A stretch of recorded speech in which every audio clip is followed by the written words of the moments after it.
We're going to go ahead and get started with our media availabilities in advance of tomorrow's 6th annual Lilly Diabetes 250 from the NASCAR Xfinity Series. We're joined now by the managing director of the NASCAR Xfinity Series, Mr. Wayne Auton. Wayne, as we were talking on the way over here, quite a bit of anticipation for tomorrow's event with the new rules package. Talk us through what that package consists of, please. Yeah, first of all, thanks for having me in here to explain some of the changes that we've made to the cars. We started out with a test here last October that went very well with RCR Racing, Rouse Racing, and Collick Racing. The drivers were Brandon Jones, Ryan Reed, and Blake Cook. So what we ended up with the package of, we went back to 2016 splitter, which is sticking out the front of the car. It's not like we run at other racetracks with the lower downforce. We added a 7/8 restrictor plate to the cars, which took off about 225 horsepower estimated from what we run at other racetracks. And then we added the big spoiler that we raced in 2016, which is 64 3/4 inches wide, 6 inches tall with 2-inch extensions on the outside of the cars. But I want to make this perfectly clear to everybody. We're talking about the NASCAR Xfinity Series here at Indianapolis. We did some extensive testing with sim work. We did a track test here last October before we went to the next race with the 3 race teams that I mentioned. And this is all about the NASCAR Xfinity Series here at Indianapolis, and I want to make that crystal clear. This is for us, for the NASCAR Xfinity Series here at Indianapolis, and we feel very, very confident that with the test that we saw and the sim work that the teams have done, that this is going to be a great package for Indianapolis here tomorrow for the Lilly Diabetes 250. We'll go ahead and open up the questions. If you raise your hand, we'll get a mic to you and state your name and affiliation, please. We'll go right here to Jim. This is for the Cup Series, right? Let me make myself clear. Dismiss him. Just dismiss him. Jim Auton, motorsport.com. Hey, Jim. Of the items that you mentioned, the significant changes, which one, or is there one that stands out among the others that you guys felt produced or is likely to produce the biggest difference?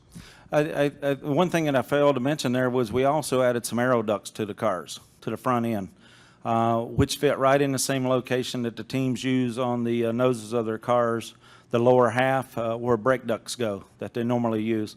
So probably that's the one big item to the car that we added, along with the rear spoiler. It's a combination of all the aspects that we added to the car that made this package work. But if you want to itemize it down to probably the one key area that is very noticeable for any fans sitting in the stands or anybody watching it out in NBC this weekend, NBCSN, which a race will be on, or listening on the radio Sirius XM. I think probably the one thing that the fans are very noticeable to see is the Aero Ducts we put in front of the car. And what those do, it throws the air out and creates a wake, which at Daytona, Talladega, we tell the teams you can't lock bumpers. We highly encourage it here at Indy this weekend. And with the package that we were running, we felt like with the test that we did, evidence showed that that's very doable. So that's our goal, is to get the cars to stay closer together. Hopefully the passing comes along with it. And what we saw at the test, it definitely should create a lot of passing. But the Aero Ducts is probably the one thing that if everybody walks through the garage area, you're going to really notice as a change to the cars. We'll go over here to Jerry first and then to Reed. Jerry Jordan, kicking the tires on Hey, Jerry. PRN. I was going to ask you, on the track, were you guys were you testing in pack conditions, or what did you see? What was the takeaway, the best takeaway from the package when you actually got the cars up to speed in this test? Okay.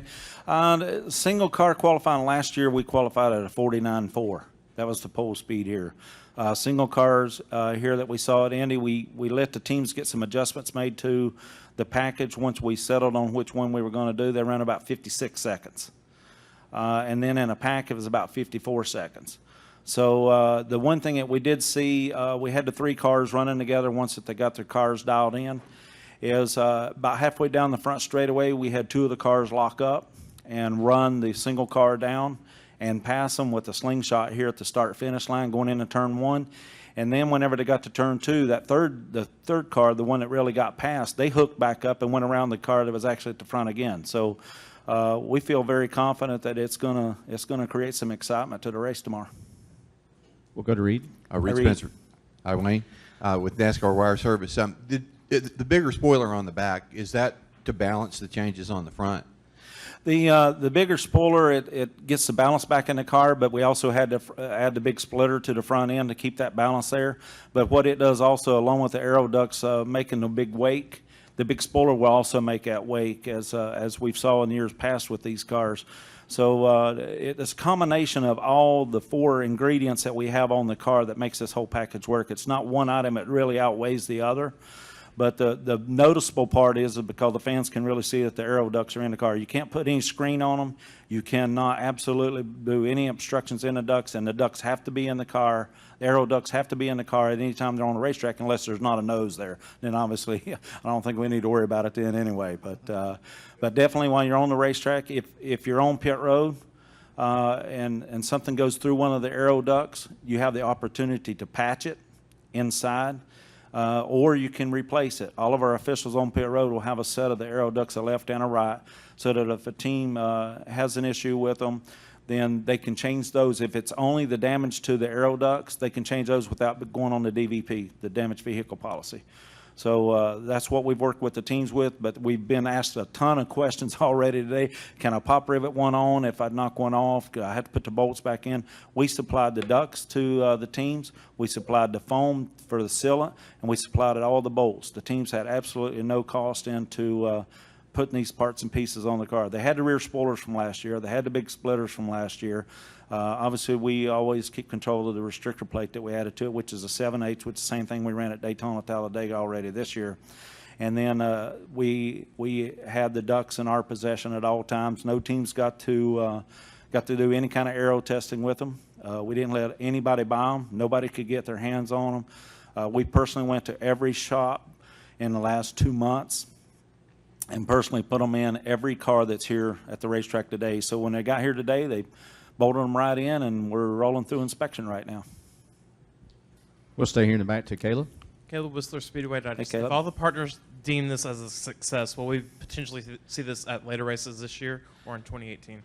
Well, let's concentrate on Indianapolis right now. I mean, I think everybody knows that we're not scared to try stuff, and this is a big test for us too. We did it with 3 race cars here at the test back in October. The results of that test definitely show that this is the right way to go. We're going to try it here for Indianapolis for the Xfinity Series, and we'll take all the data back with us. We'll listen to the teams. We'll listen to, I'm going to be out here in the garage, out here in this heat this weekend, which I could probably stand the sweat a little bit. But we will be out here in the garage, listen to the drivers and see what they tell us about the package, see if we made any adjustments before tomorrow. But we feel real confident that the information, the teams were very much instrumental in this package getting here to Indianapolis. So they were all in. Let's try something. So we're pretty pleased with what. We are pleased with the package that we're bringing here this week to put on a great race. We'll go back to Jim. And then to Jim Dustin. Motorsport.com. I think this is what you said, but just to clarify, so basically this entire package for teams was cost neutral. Is that correct? That's correct. The only thing the teams had to do, there were some support bumper bars they had to move so that we could get all the way into. We wanted the Aero Ducts put in the same location. They're 15 inches left and right, the center of the car, 30 inches apart. We gave the teams a template. We bought the templates for them. We paid for the ducts ourselves. We provided all the bolts that it took to install them in the car, and we supplied the sealant. A lot of questions came up. Can we add silicone? No. Here's the sealant you can use, and that way everybody's got the same stuff, same items in their car, and nobody had any expense to it at all. We paid for the full bill of it, other than they just had to prepare their car for it. And because of that, do you believe that was why it was one of the reasons why it was so well accepted as a experiment, willingness by everyone to participate? I really believe that the reason the team's bought into it is we all know that we're trying to make the best racing that we can here on the racetrack, and I think this is one of them that everybody sort of circles every year. Let's see what we can do to improve the racing at Indianapolis Motor Speedway. It's a great racetrack. Everybody loves being here. You know, we played in a Chevy golf tournament yesterday, and everybody said, man, what a beautiful place for a great racetrack, and it is. I mean, you look in here and just the history of this racetrack, and everybody in the Xfinity garage wants the race, but we also want to know that we need to put the great racing on the racetrack. So I think the teams bought in because they knew we were trying something new, which I think everybody in this room sitting right here knows we're not scared to do at times, and this is a great package that we're going to have on these cars. We'll go to Dustin. Dustin Long, NBC Sports. Hey, A couple Dustin. questions. Hey, Wayne, you mentioned talking with the drivers, and then you kind of made a comment about see what adjustments before tomorrow. So what might you look at, or what could you make changes on if you got certain feedback from drivers? Can you kind of clarify that a little bit, first of all, please? Yeah, what we do is any racetrack we go to, you know, we've tried some ingredients on the racetracks here lately. Goodyear brings a great race tire to the racetrack for us each and every week. And our feedback that we get from the drivers, we may spread through the garage area and say, hey, have you tried this? Because the one thing that I'm very proud of as far as Xfinity Series is it's a collaboration amongst all the teams to make sure that we put on the best race that we can. So if a team finds something, then they want us to tell the other teams they're going to beat them. They're not going to tell them everything, but they will give us some information that if we need to maybe adjust our shock package or something, which is the teams can adjust on the fly on. But you know, that's just one of the items that's on the car that maybe we look at and we spread through the garage area because everybody wants this package to work. No, we're not adjusting any of the ingredients we put on the car. The splitter is done. I mean, you just don't build those things overnight. The Aero Ducts, definitely, it took us, we got the last ones in on Tuesday, I believe it was, to get them loaded up to bring up to Indianapolis. The rear spoiler, you know, there is one adjustment we could do there, but I don't see us doing it. I'm just bringing up that because of the collaboration in the garage area, there may be some things that the drivers tell us, hey, this may help the race a little bit more, and we'd float it through the garage area. If it's an easy change, we can do it. If it's something that we need to decide on for future races or coming back to Indy next year, that's where I was going with that. And also wanted to ask you just about, I know you're going to take the information back and study it after the race, but obviously there will be, how will you take your first look at the race to kind of get an initial gauge of success or type of success, and what will you be looking at? How will you look at measuring it immediately after the race and then days after? I don't know any way that you could sit here right now and say, is this going to be a success, or is it something that we need to adjust to it, as I just elaborated on about, driving the cars. But I think we will take all the data that we can back with us. We'll listen to the drivers. We'll listen to the teams. We'll look at the times we turn on the racetrack. We'll talk to Goodyear. We'll talk to all the parties involved. Is it something that we adjust later? It could be. It's going to be hard to say if this is a very successful race or not.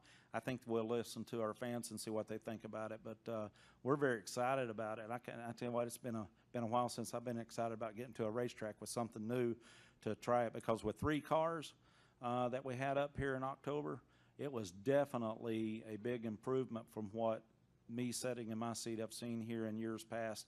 And we feel confident that when we get 40 of them out there, you always know it's going to be a little bit different.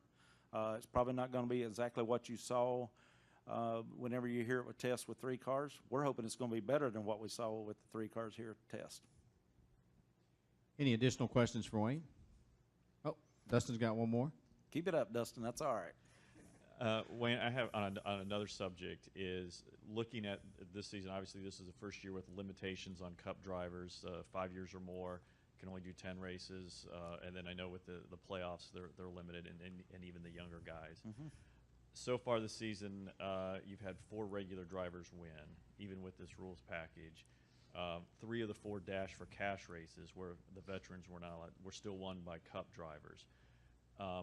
when you start to look at that, and especially the Dash for Cash races, where I know you guys still want to promote the series regulars, and they were won by Cup guys, how do you look at the success of this rule, and is it something that, I think there's been some talk about maybe limiting all Cup drivers to 5 races, Xfinity races next year? How likely is that to take place?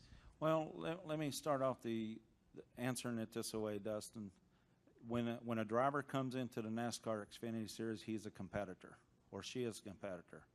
I don't care which series they come from. They are a competitor when they come into NASCAR Xfinity Series, and that's the way we need to treat it. As far as going forward, we have been in talks with teams about even limiting the number of races more, or stay where we're at. Those conversations are ongoing, and stay tuned. I think some announcements will be coming, Tom, out here pretty soon about what the garage area has asked us to look at. But if you talk to an Xfinity driver, they love for Cup drivers and truck drivers to come into the series. I mean, you look at the talent that's in this garage area this year, I'm telling you what, if anybody hadn't been paying attention, NASCAR racing is set for a long time with the talent that we've got in our Camping World Truck Series and our NASCAR Xfinity Series with the young guns that are out there. But then you got the old wily veterans that want to kick the little one's tail on the racetrack. But, you know, there's limitations that we set forth this year. I think everybody accepted them. But when they come into the garage area, the seat that I sit in, I got to look at them as a competitor. We want to make sure that we have 40 cars on the racetrack every week, and we have 40 competitive cars on the racetrack every week. I'm very proud of the way that our Xfinity drivers have held up this year. Have they won as many races as the other series drivers that's been in it has? No, they haven't. But I'm going to tell you what, you can't go from lack of effort, because they are really driving their cars really hard this year to make sure that they can go get that championship in Homestead and get in those playoffs, and then get down to Homestead, win that championship this year. Is the garage looking at more interested in, like I said, the younger guys, the guys with fewer than 5 years, obviously could run in more races, but I guess they would be potentially more restricted next year. Well, the possibility of our young guns winning races every week is there every race we go to. I mean, we've seen a couple drivers come in, some JGR cars that have absolutely shined this year at the races that they've been at. You know, you can't take anything away from Christopher Bell when he's got into JGR cars this year. Look at Ryan Preece last week, you know, the effort that he had in New Hampshire. You look at the other kids that's been in the garage area for a few races, but you also look at the kids that are in the garage every week. William Byron, I mean, this kid is phenomenal. You know, Daniel Hamrick's done a heck of a job this year. Tyler Reddick's done a heck of a job when he's in that 42 car. Spencer Gallagher's starting to really start coming to the front. You know, all of our rookies this year are just absolutely just been I think that they have already grown since we left Daytona to this race that we are at this time of the season. I know which one you're referring to, but I'm going to say it again. They're competitors when they come in our garage area, and that's the way they're going to get treated. But there are a lot of talks that's going on right now in between our folks at NASCAR, including myself, being involved in it, and the owners. So we want to have 40 race cars in the racetrack every week, and that's our main goal. Wayne, thank you. We look forward to seeing these guys on track here pretty soon. Thanks for what all of you do, and hopefully, knock on wood, I feel very confident everybody's going to see a great race here tomorrow.